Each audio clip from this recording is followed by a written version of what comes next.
Oh my gosh, Cutlets. You're gonna think I'm crazy, but I'm in love. Real love, not the silly crush I had on Matt. Matt is cute, but what was I thinking? He's married.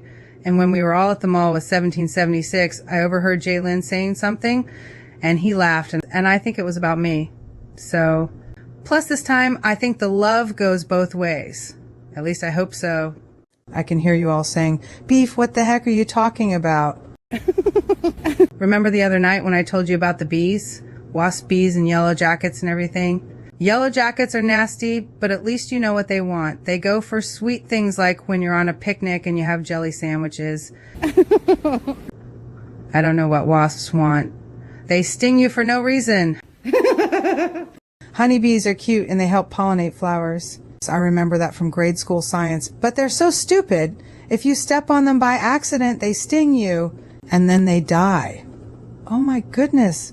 But I've never been stung by a bumblebee. Bumblebees are so sweet and gentle.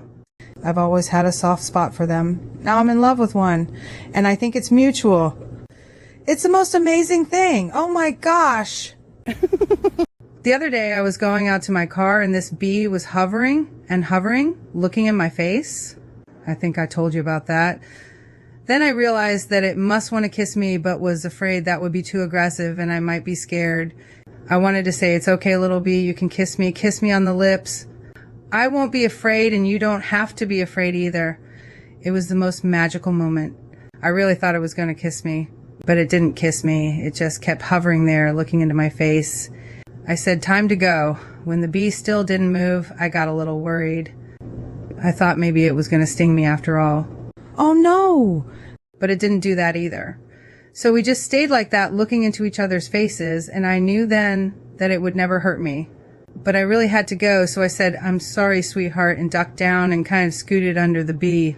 I was afraid it would drop down too and get caught in my hair, but it didn't. Oh my goodness, that was a relief. I hoped the bee would be there to greet me when I got back from the store, but it wasn't. So I haven't seen it since then. It must have been too cool and cloudy over the weekend. I hope my sweet bee is okay. I'm watching out for my love all the time, even at night. I know that we are meant to be together. I dream of that sweet bee face, and I imagine I can hear it buzzing in my ear, telling me it loves me in its own bee language. Why shouldn't I be in love with a bee? Oh my goodness. There was that woman who had a passionate affair with a dolphin, which I don't understand. A fish seems slippery and cold. A bee is much more cuddly and soft. I've been daydreaming about what it would feel like to have a fuzzy little bumblebee touching Beef in all sorts of places. Now I'm blushing, Cutlets. But I don't care. I know my bee fell in love with me too. I saw it in that little bee face. I think it was as stunned as I was, and that's why it kept hovering there without moving, just looking and looking at me. Neither one of us knew what to do with our feelings, but when we see each other again, we'll be ready, I know. I'll open the door and my bumblebee will come inside and we will give our love to each other with no shame and no fear. Oh, Cutlets, it's going to be amazing. I cannot wait to find out what loving a bee feels like. And so groundbreaking.